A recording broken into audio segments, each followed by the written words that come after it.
US President Donald Trump plans to take executive action to pay 50,000 airport security workers as a funding deadlock in Congress continues to disrupt travel nationwide.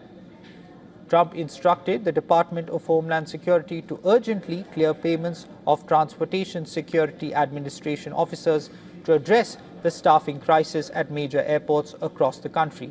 The TSA, on the other hand, reiterated the agency could be forced to close smaller airports if the crisis worsens.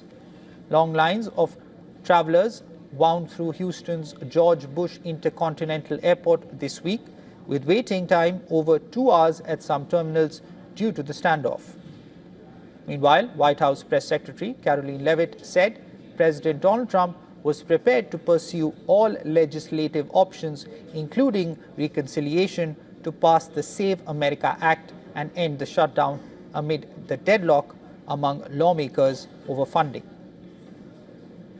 Senator Mike Lee said it's essentially impossible to pass the Save America Act through reconciliation. What's your reaction to that? Is the president worried that that strategy might fail? I think he's willing to try all strategies. I spoke with him about this yesterday, and he said if we can make it work through reconciliation, let's absolutely do that. These, again, are common sense policies that are backed by the vast majority of voters across this country. According to the DHS, nearly 500 airport security officers have quit since the start of a partial government shutdown in February, as a congressional dispute over the department's funding forced TSA officers to work without pay. However, it remains unclear how long the funding will last or if Trump is tapping funding for the DHS approved last year as part of a massive tax and spending bill.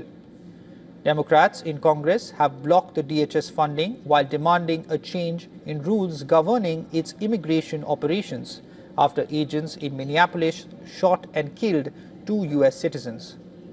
However, Republicans have rejected repeated proposals by Democrats to fund the TSA separately as negotiations continue over reforms to immigrations and customs enforcement.